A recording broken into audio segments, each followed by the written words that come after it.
Hello, everybody. Welcome to Dangerous Ideas. I'm Leecamp. Israel's horrific, unprecedented, well, maybe not unprecedented, but horrific, endless bombing continues. But luckily, their propaganda has been bombing for the past 24/7, past 24 hours. People are waking up. Right here, we're seeing footage of the protests outside the State Department today. People making that very difficult for the people inside at the State Department to function, which should be the goal of an effective protest. Uh, Also, some of the chants were for people to walk out of their jobs, leave your jobs. I mean, there have been several articles talking about the possible mutiny that's brewing at the State Department as the U.S. continues to support, endorse, fund, arm a genocide. And so many of you joining me right now, you're here because you get it too. And it's amazing to see this many people around the world fighting back, standing up, saying that we will not allow a genocide as we all just look on. And the mainstream media has gotten their marching orders. They continue to either give the Israeli side of things, which is a false and muddied view of the reality, or they just are ignoring most of what's going on. As I covered yesterday, about one or 2 days ago, about 1 out of every 10 videos that CNN is putting up have anything to do with Israel, Gaza. Most of them have to do with Trump or something like that, using it as a distraction as we witness this genocide in real time. Israel continues their endless bombing. But what I'm bringing you today is multiple aspects of Israel's plan have leaked out. Some of them it could be part of their plan. Some of what I'm going to reveal to you, it's obviously part of their plan. And also there has been more information slowly leaking out or slowly coming out about the reality of what happened on October 7th. There's so much to tell you. So I'm bringing all of that to you. Please take a second to share this and tell folks about it, and to make sure you hit subscribe or follow and click the bell icon after you do that. But all right, let's get into it. And later in the show, by the way, I also will be joined by Compton Jay from the Revolutionary Blackout Network. He's always doing awesome work. So we'll get into all these stories with him as well. But let's start off with some of the information that's leaking out about Israel's possible plans, and it's horrifying, truly horrifying.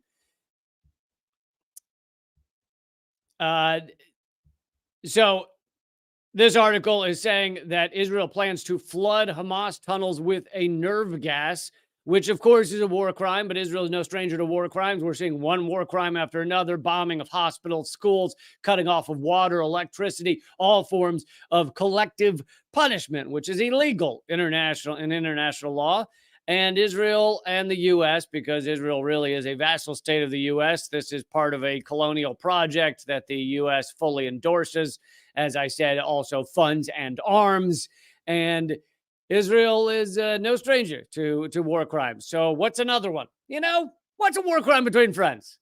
When you have such a resume, what's another war crime? Palestinian groups expect Israel to, this from Middle East Eye. Palestinian groups expect Israel to flood the Hamas tunnels, which are underneath Gaza, with a type of nerve gas or chemical weapon under the surveillance of U.S. Delta Force commandos as part of a surprise attack on the Gaza Strip, a senior Arab source has revealed. And the U.S. Delta Force being involved would, be an even closer level of U.S. involvement in these war crimes. But the U.S. is involved in them simply by doing propaganda for Israel, arming Israel, giving Israel billions in quote-unquote aid. Much of that is those arms and military weaponry. To continue from the article, Israel and the U.S. hope to achieve the element of surprise in order to penetrate Hamas tunnels, rescue an estimated 220 hostages. I don't know how you rescue the hostages when you're likely killing a lot of them with nerve gas, but Okay, then. But actually, we'll get into why killing the hostages may very well be part of Israel's plan. Uh, I'm going to get into a lot of details on that. And kill thousands of soldiers belonging to Hamas's Al Qassam brigades. The source said, noting that the information they received came from a leak originating in the U.S. The source added that the U.S. Delta Force will oversee large quantities of nerve gas being pumped into the tunnels, capable of paralyzing the bodily movement for a period of time between 6 and 12 hours. Inhaled or absorbed through skin, most nerve gases can kill in anywhere between 1 to 10 minutes from crippling the respiratory centers. So I guess their belief is that I guess the arguments that if they were going to be honest and actually reveal that they're going to commit this war crime would from Israel would be, well, we're just going to try and paralyze as many of them as we can, and then we'll take out the hostages and kill the rest. It's still a war crime, whether it ends up killing hostages or not. But with nerve gas, I think it depends a lot on the level, the amount that you end up taking in. So if you're pumping it into tunnels, I don't think they can at all control the amount of nerve gas that each individual is taking in. But so this is one of the horrifying leaks that has been coming out about Israel's possible upcoming plans. Several days ago, I brought you Seymour Hersh's, what his sources were saying about Israel's horrifying upcoming plans. And they were saying that Israel very well may plan to drop a lot of bunker busters, but there's a larger form of these bunker busters, which the U.S. has only dropped once, the Moab, the mother of all bombs, that Israel has several of. And Seymour Hersh's sources were saying that very well could be part of the plan for Gaza. But all of this is under the umbrella of a bigger plan that Israel has, which is to kill or push out all the Palestinians remaining in Gaza so that Israel can take Gaza over and be done with the Palestinian quote unquote problem that they view in that area, which is, that's colonialism, that's empire, right? That is horrific crimes against humanity. And Israel is doing it over and over and over again. And as I've said before, this is for those people arguing, oh, well, no, that hospital blast, that was actually a Hamas rocket. Arguing about one blast is pretty pointless. Israel has obviously committed war crime after war crime after war crime. I mean, they are bombing endlessly clinics, UN facilities, schools, areas, refugee areas where people have been told to flee, where they're told this is the place where you can remain safe from the IDF, and then they bomb that. So this is all collective punishment. It's all crimes against humanity, and arguing about what happened with one blast is kind of silly. But okay, let's move on because some people are I've seen online have been calling into account whether that anonymous source in terms of the nerve gas can be believed. But so let's get to some stuff that is obviously part of Israel's plans, because they're putting leaflets around. They're leaving leaflets.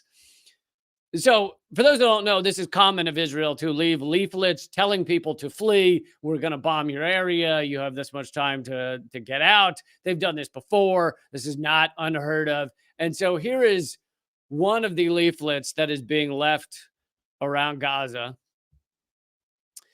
It says, quote, "This is your last chance to run away to Jordan in an organized way. After that, we will kill our enemies and expel you from the Holy Land granted to us by God." Some arguments with that point. When you say granted to you by God, can we talk about that for a second? So Israelis in the West Bank distributing. Oh, so this is in the West Bank, by the way. This is not in Gaza, but distributing leaflets to Palestinians, threatening them of a new, quote, major Nakba and ordering them to escape to Jordan. Now, I wanted to bring to you, because people are talking about how this is a second Nakba in many ways. And I wanted to, oh, by the way, someone mentioned Genocide Joe. Genocide Joe is now trending on Twitter. So, like I said, people are waking up. People are realizing the truth of what's going on right here, realizing that Israel's an apartheid racist state that has been persecuting and imprisoning and killing Palestinians for ages now. And in terms of hostages, yeah, Hamas does have, they estimate 200 hostages. Israel also, we should mention, has 10,000 Palestinian hostages. There are 10,000, and that number has doubled, meaning it was 5,000 before October 7th. So they've doubled that number of hostages just since October 7th, of Palestinians that they have grabbed up and put into their prisons as hostages. I mean, are you telling me that Israel just decided all of those 5,000 committed crimes yesterday? I don't think so. But okay, so a lot of people are talking about this being a second Nakba, and I wanted to, rather than just give my half-assed definition, I wanted to bring you the definition of Nakba, and this is actually coming from Wikipedia. Wikipedia, as many of you know, is an American neoliberal history of the world. However, with certain things, they're kind of forced into revealing what at least some degree of the truth is, because they want to pretend to have information there. The Nakba, which it also means disaster, catastrophe, or cataclysm, also known as the Palestinian catastrophe, was the 1948 displacement of a majority of Palestinian Arabs. The term is used to describe both the events of 1948 as well as the ongoing occupation of Palestinian territories, the West Bank and Gaza, and persecution and displacement of Palestinians throughout the region. So it is not disputed that thousands upon thousands of Palestinians were kicked off their land. What some Israelis might try and argue as well, we deserve to kick them off their land, which is, a pretty difficult argument to make right there. The foundational events, and by the way, for those of you new to my show, if it really matters, and I know to some of you it does, yes, I'm Jewish, and yes, that doesn't change the fact that I've realized the reality of Israel being an apartheid state. You can be both those things. See how that works? Care about truth, yet also be Jewish. And by the way, another point we should throw in here, I discussed it a bunch the other day with Eleanor Goldfield, but there are more Christian Zionists. Zionist means, endorsing the Israeli state, Israeli apartheid state. There are more Christian Zionists in the United States than there are Jews in the world. So a lot of the support of Israel, the majority of the support of Israel, comes from actually non-Jews. The support of this apartheid horrific system. Anyway, to continue on the definition of Nakba, the foundational events of the Nakba took place during and shortly after the 1948 Palestine War, including 78% of mandatory Palestine, that's what it was called at the time, being declared as Israel.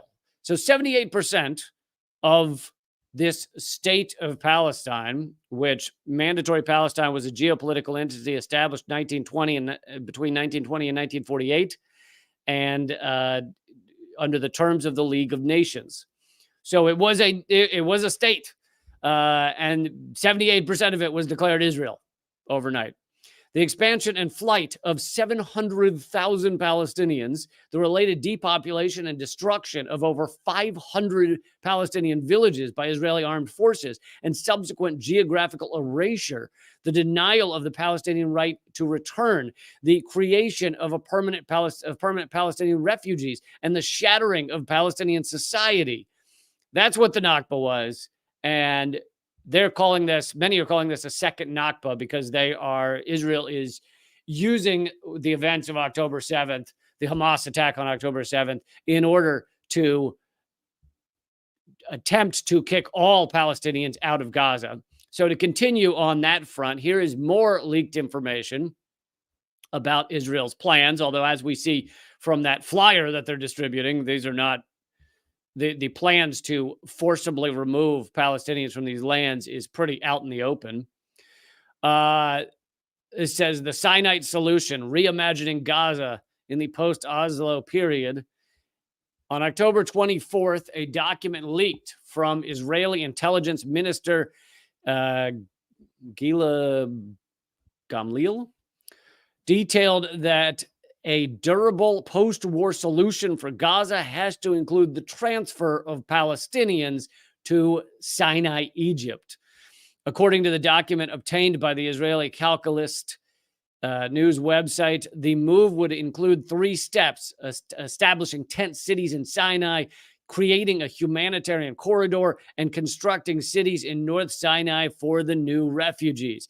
In addition, a sterile zone several kilometers wide would be established in Egypt south of the border with Israel to prevent Palestinians from returning. So does this sound like they're kicking Palestinians off their land again? Yeah, it sounds a lot like that. It sounds a lot like they're bombing the ever-living hell out of Gaza until they get almost all the Palestinians to leave, to go to Egypt and live in freaking tents. And the U.S. is supporting this. The U.S. is helping fund it.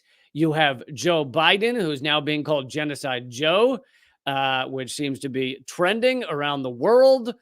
He's endorsing this. He says he's endorsing the Israeli propaganda that no one believes anymore.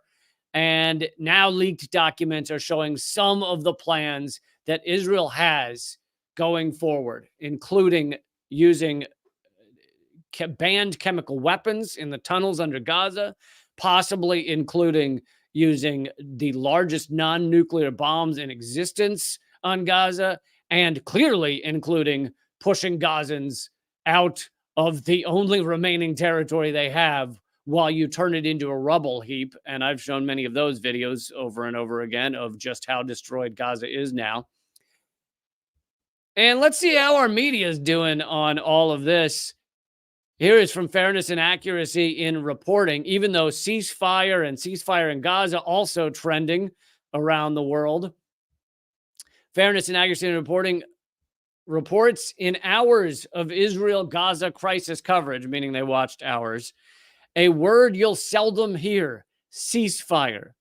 So as our mainstream media does everything they can to make you feel like they're kind of covering the Gaza issue while ignoring it as much as possible, I'm sure they're very excited about this mass shooting that just happened.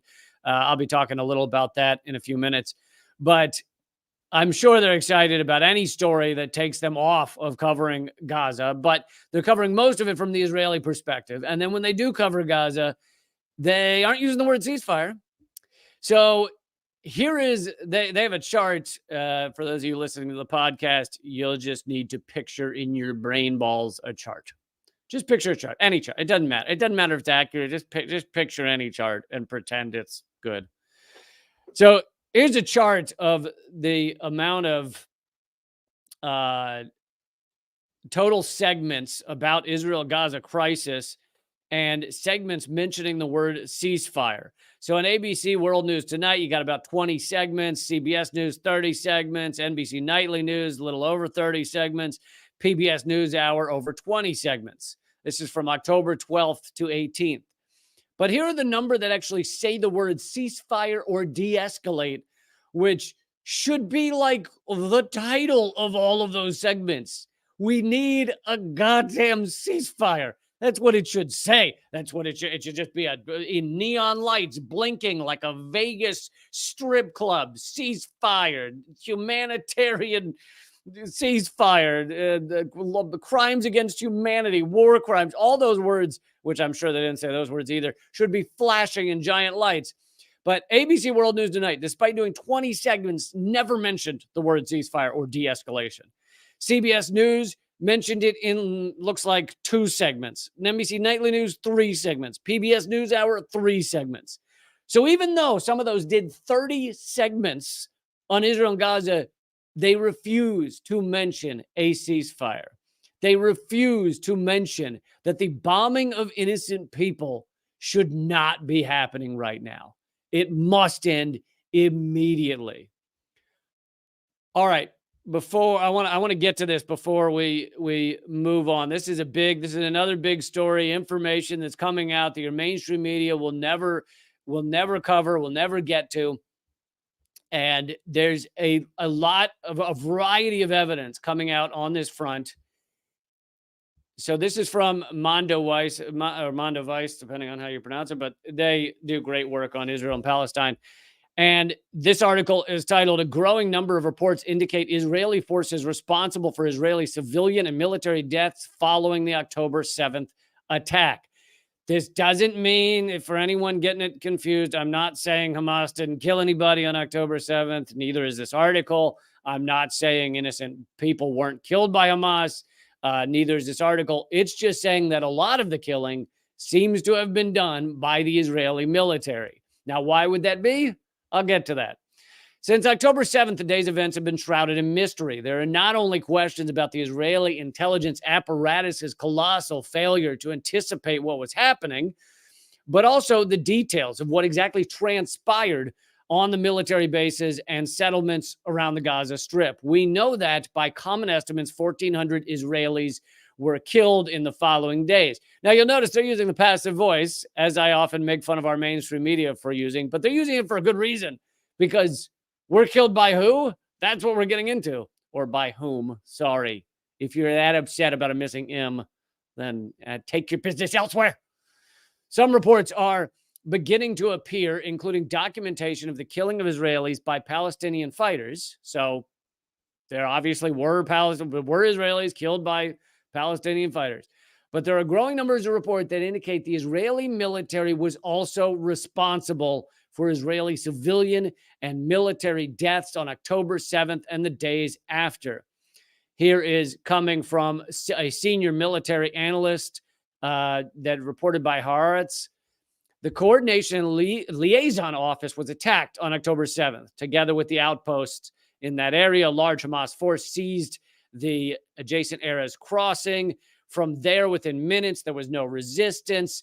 They advanced into the military base, killing and kidnapping soldiers, though a few of them managed to return fire before being hit. Brigadier General Rosenfeld entrenched himself in the subterranean war room together with a handful of soldiers, trying desperately to rescue and organize a sector under attack. Many of the soldiers, most of them not combat personnel, were killed or wounded outside.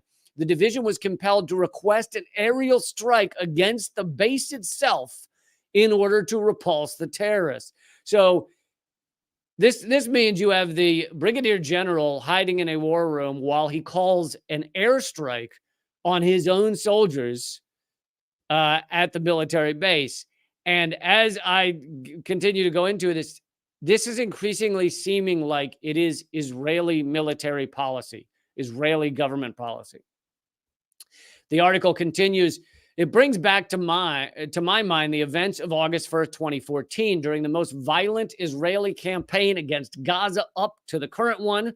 On October 1st, there was a ceasefire, but an Israeli unit initiated provocation. There was a capture of Israeli soldiers by Palestinian militants. The Israeli response was devastating, designed to make sure that the soldier, Hadar Goldin, would be dead with as many Palestinians as possible. According to investigations by Amnesty International and the UN, and cited in Wikipedia, the massive Israeli bombardment killed between 135 and 200 Palestinian civilians, including 75 children. This is because they kidnapped one soldier. So the Palestinians kidnapped one soldier. Israel's response is to kill that soldier and kill 200 Palestinian civilians, including 75 children. That's their response. And this, again and again, seems to be the Israeli response to attacks. It is the article continues, well-documented official policy of the Israeli army, at least since 1986, and it's known as the Hannibal Directive.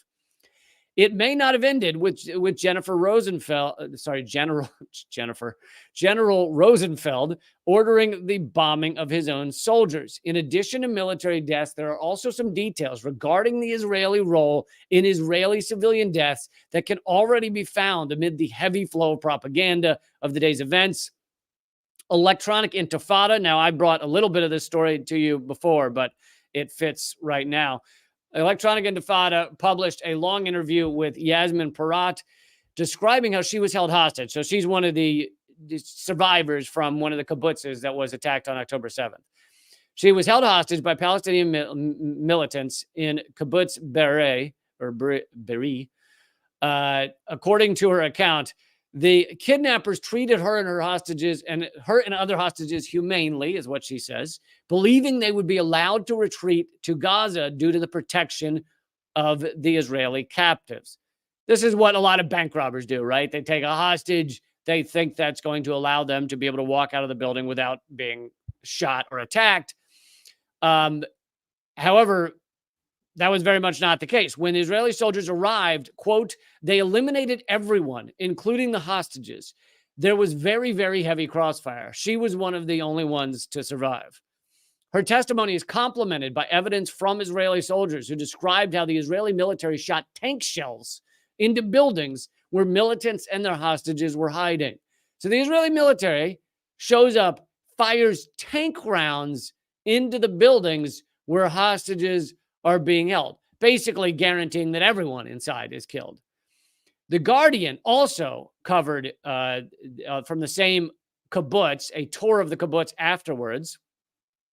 And that Guardian writer wrote, building after building has been destroyed, whether in the Hamas assault or in the fighting that followed. Nearby trees splintered and walls reduced to concrete rubble from where Israeli tanks blasted the Hamas militants where they were hiding. Floors collapsed on floors. So obviously, if you're collapsing a whole building where the hostages are, your game plan is to kill everyone. And, you know, if people want to sit here and argue that that's a great game plan, then have that argument. But no one's having that argument. We're being told by our mainstream media, when they even mention it, that Hamas came in and just killed as many civilians as they could. But there's a lot of evidence coming out that Hamas's goal was to take hostages, and the IDF, the Israeli government's game plan or response, was kill everyone. Nir Hassan returned to Be'eri and the kibbutz and interviewed a local resident named Tuval, who was lucky to be away from the kibbutz at the time of the attack, but whose partner was killed. In the Haaretz article, he reports, according to him, only on Monday night and only after the commanders in the field made difficult decisions, including shelling houses with all their occupants inside in order to eliminate the terrorists along with the hostages, did the IDF complete the takeover of the kibbutz. The price was terrible. At least 112 of the kibbutz's people were killed. Others were kidnapped. This quote is important for several reasons, the article continues. One is because it adds to the understood timeline of events. This testimony would seem to indicate that many Israeli captives were still alive on Monday, October 9th. That's 2 days after the events of Saturday, October 7th. While it might be understandable if captives had been killed in the hectic crossfire of the initial Israeli response, I mean, yeah, and that I think a lot of us would not be surprised if IDF soldiers, not knowing what the hell they're walking into on October 7th, knowing that people are being killed, just come in firing and accidentally kill a lot of civilians. Because a lot of these soldiers, guess what? They're 18. They've never seen battle. They'd be as confused as you or me running into a gunfight. And so I guess that wouldn't shock a lot of us. But this is saying 2 days later, the IDF instituted a plan of killing everyone, which is horrifying and unbelievable. This account would seem to indicate that the decision to assault the kibbutz and everyone inside was made as a clear military calculation. There are implications. So this is how what it has to do with going forward. There are implications for the next stage of the war, which might be even much bloodier. One central element of the conflict is now the fate of more than 200 Israeli captives, soldiers, and civilians. And all this evidence that I've just brought to you would indicate that Israel has no intent on trying to save these captives or trying to work out some kind of deal. They're not just obliterating Palestinian civilians. They're just willing to kill everyone and anything.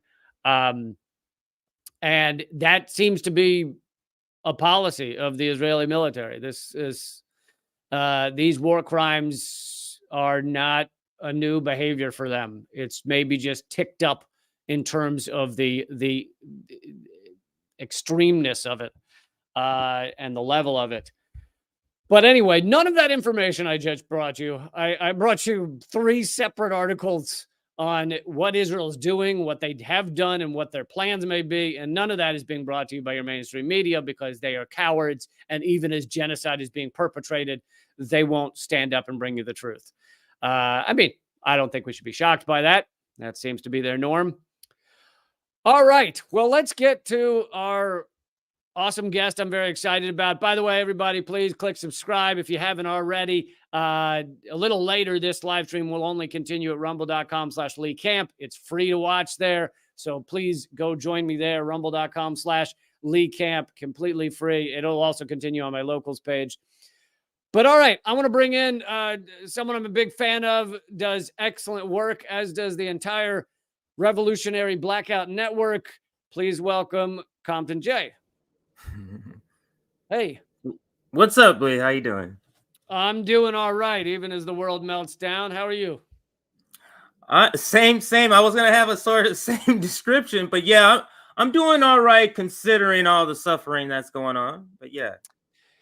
Yeah, it is. It is pretty unbelievable. I guess since this was what I was just talking about and seems to be the most important issue around the world at the moment, if you just want to give some thoughts on what's going on in Gaza and what you're seeing from the U.S. administration on this front. It's like the U.S. is willing to just as with the climate crisis, they can see something very terrible on the horizon, but they still are doing the same terrible damaging or destruction of the world, and in this case, Israel. But what people need to really consider, and I discovered this in some research I was doing, is that if this sort of extends into a broader sort of regional, maybe some people might even call it a war, the beginning stages of World War III, this could really mean the destruction and the elimination of the state of Israel. It's sort of having, the Zionism is sort of having a boomerang effect, because if Jordan comes in this, if all of these neighboring Arab countries come into this fight because they see all the suffering that's going on in Palestine and in Gaza Strip, to be in particular, this could really mean a real regional war where they are in the minority, and it just doesn't make sense for their own stated goal.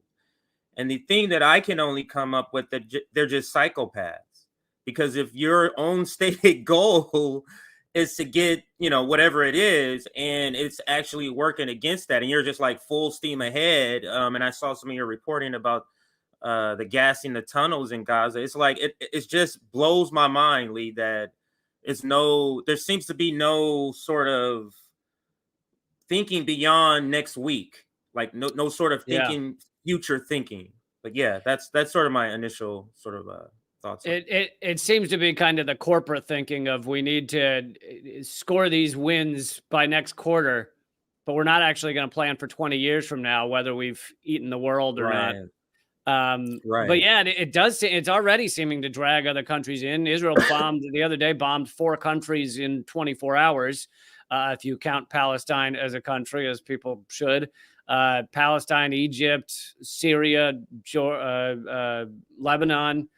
And it's, I mean, and many are saying that Israel may have a lot of bomb power. They got a lot of bombs, but they can't handle a fight on all sides. And is the U.S. gonna get drawn into a hot war on all these fronts? I mean, and I'm thinking that, Lee, I'm starting to think maybe that's why Israel is being so psychopathic, like outwardly projecting this so much, is because they're trying to draw the United States into it, because they know the backlash they're going to get from surrounding sort of Arab countries.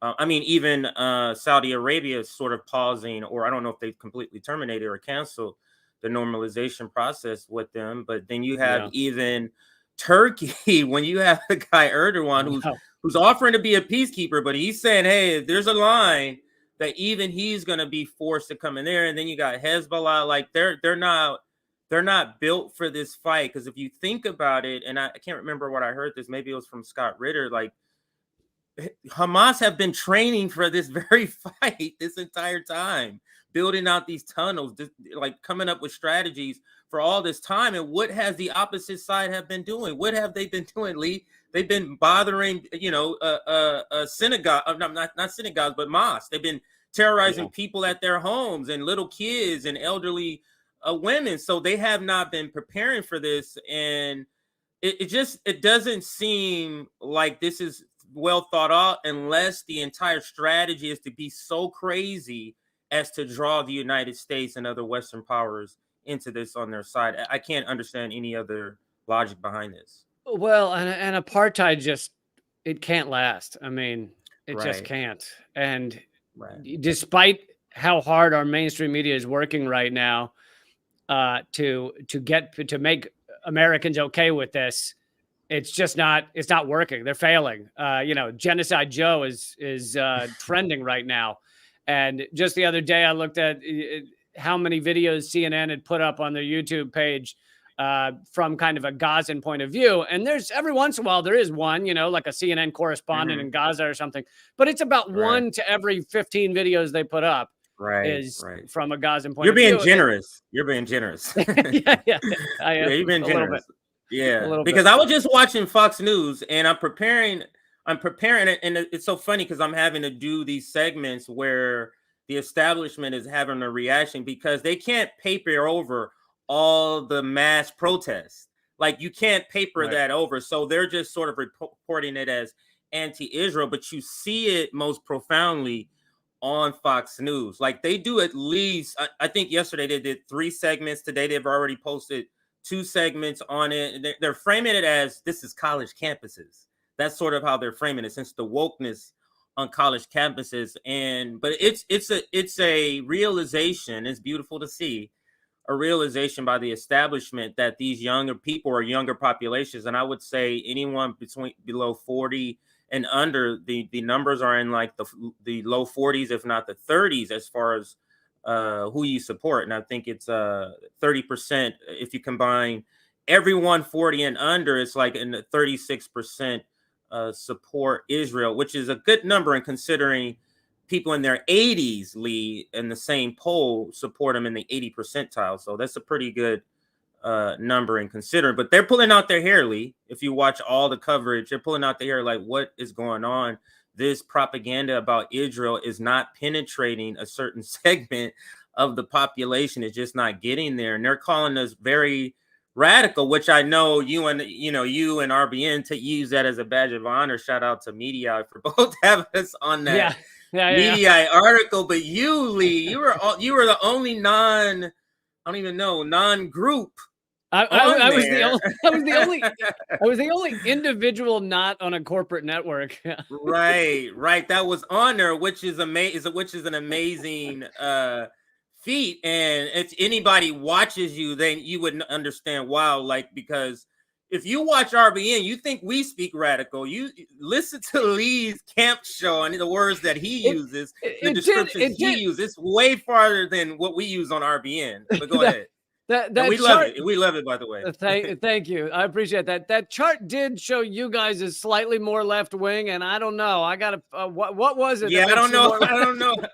I think it's the language. I literally think it's the words. We're not that far in our language, not because we're hesitant. It's just that I don't know. Maybe we're fearful of the strikes, but you've had your bumps and bruises, so you're like, I'll take whatever's coming and deal with it. But we're sort of a little new to the bumps and bruises. So I call it advanced rhetoric. I use advanced rhetoric. It's at the intermediate level. So I am not afraid to call Democrats and Republicans sociopaths on a daily basis. But actually, we can use that a little as a segue. In terms of the electoral fight going on right now, and I kind of hate talking about the presidential election for an entire year, but it is what a lot of people care about. What are your thoughts on the various candidates? You know, there's several independent candidates now. Obviously, on this topic, RFK Jr. is a disaster. He's Yeah. more right wing, I think, than Netanyahu on Israel. Yeah, certainly on Israel, but it sort of starting with him. I think he started out with the boom. He was seeing a lot of non-establishment things, and the people who are down with COVID with him are already on him. So that's sort of on his camp. So that's already given. But he was just a lot of non-establishment rhetoric was coming out of him. So there was a lot of good coverage to start out with, but just now it's completely different. Where RFK, Marianne Williamson, she sort of just disappeared. Like, I don't really hear even the people, her most staunch advocates, really talking I about haven't heard much her. about her. Yeah. Yeah, like talking about her much. And then the person I'm voting for right now, Claudia De La Cruz, will be on the ballot in California. Luckily, California, we have just about everybody who's running in the nation will be on the California ballot. So I'm lucky here. So Claudia she's De La great. Cruz, she Yeah, has been she's saying great. some really great stuff. Yeah.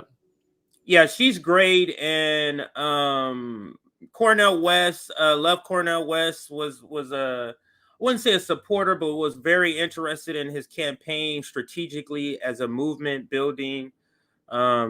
Initially was happy that he moved to the Green Party, just sort of having a structure to really challenge power, because it's my belief that third parties, the threshold shouldn't, the framing for third parties shouldn't be, well, they can't win. And that's the framing they always give. Oh, you can't win in 2024. Oh, well, that's not the framing of a third party. The framing of a third party is how much can you affect, with the two major parties in our cases, but if it's three major parties, wherever you're at, how much can you affect change in that race, even though you're not going to make it to, in this case, Right. the White House. So that's where I thought he would be able to make the most difference in that category, along with movement building. And let me explain this point here, because I do think it's important. Because just like Claudia De La Cruz, for example, let's say she's starting some sort of movement, which she's part of a movement. But when she's on a ballot, for example, in California, yeah, the electoral part that she's doing is good, but it's good for movement building because she's here. She might visit here. She's campaigning here. People have something to actively work on the campaign as they're building camaraderie for the movement.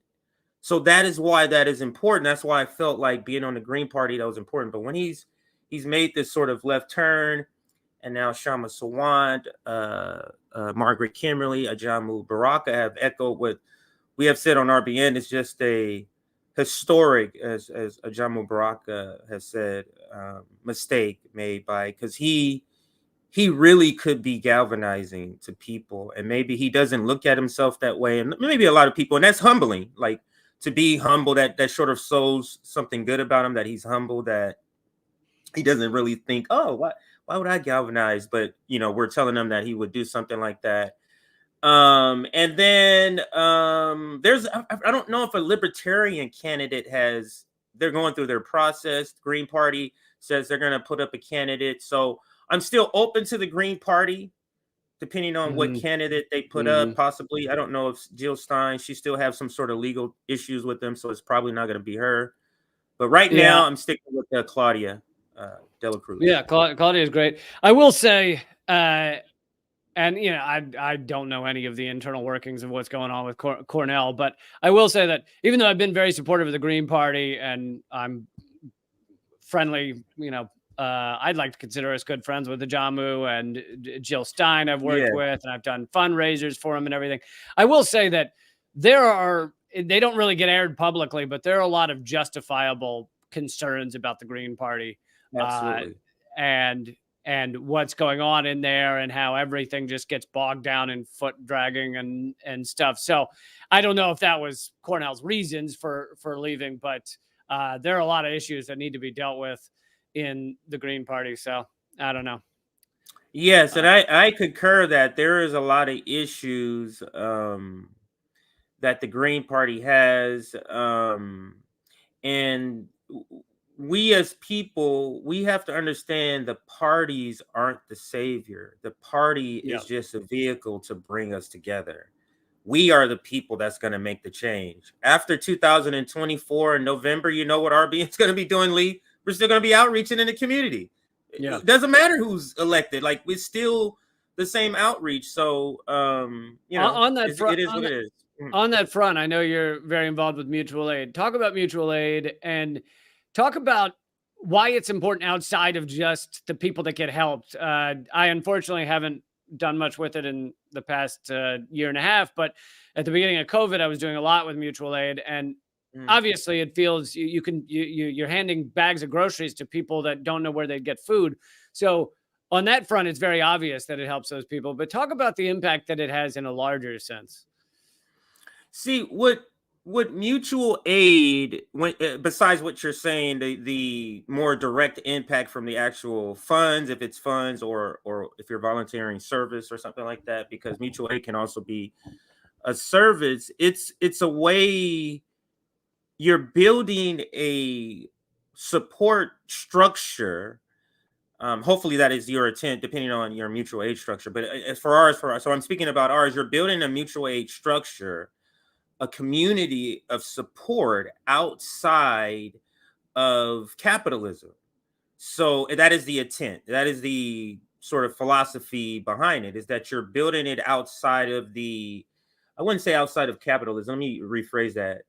Outside of any restrictions that capitalism might put on you, whether that be you can't make your rent because of your pay. The restriction that's put on you is your wage suppression. Go ahead. And It I looks like you were and going to and I chime in. think you're accurate with capitalism. It's outside of the market economy. It's showing that Right. we Yes. exist as human beings outside of the market economy, and money doesn't need to change hands to help someone. Right, and that's a good phrase. I want to put on the shirt. Money doesn't need to change hands to help people, because that is the point. Another thing that it does, like helping people in this way, almost has a rubbing off effect. It makes other people want to help people. It makes people in the community that's helping people want to help people more or be more consistent. It gives people a sense of I'm I'm affecting something. I'm doing something outside of, just rage tweeting or whatever it is you get your outlet of tension. Like, I'm actually impacting people, which builds community, which is, I would say, is probably, I'm not going to say the most valuable, but it's just as valuable as what the direct impact is. That the people, for example, that donate to Tour for the Poor, those are regular people that Rome no, it's when hey, library, I need to replace all the windows in the library, we need new paint. It's the lot 80 to 85% of the people that donate, it's the same people, because they feel connected to a cause that's actually doing something. So there's that also. So Yeah. there's just several impacts of mutual aid. Sorry if I went kind of long on that. No, that's Really all great. passionate about that. Yeah, really Yeah, passionate about that. all great points. It demonstrates the solidarity of a community and gets people out of that mindset of transactional interactions. Like, what do I get Yes. for working with you, that kind of thing. I don't want to use up all your time. I truly appreciate you having you here and taking the time to do this. And how Appreciate you can having me. people best follow your work? Revolutionaryblackoutnetwork.com, which is our website. That's probably the best place where you can get, multiple streams of information. You can go there and find out our summits, like where we do these sort of education. We want them to be educational, but summits that we do. You've participated, Lee, in multiple of summits that we've had. You can see some of the pictures of our community work, some of the Tour for the Poor pictures, some of the renovation work that Rome has done on the library, which will be like the Detroit chapter. We have 5 chapters also, so all of our members were all scattered out around the country. and we have our chapters for each, in the city that each member is in. So we're doing outreach in all of the chapters. We're just in a really good space. But our revolutionaryblackout.net, revolutionarynetwork.com, you can reach us, and also on Twitter, Compton Made Me. You can find me on Twitter, Lee. And again, thank you for having me. I'm sure we'll be in contact for future communications and dialogue in the future. We'd love to have you back on RBN, of course, soon. So absolutely, anytime. Truly appreciate you. Thank you, sir. All right. Everybody check him out if you haven't already. Most of you probably already do. So thank you so much for Compton J for coming on. I have more stories. I'm going to bring to you proof that Israel is paying quote unquote influencers. I hate that term, to lie about what's going on over there.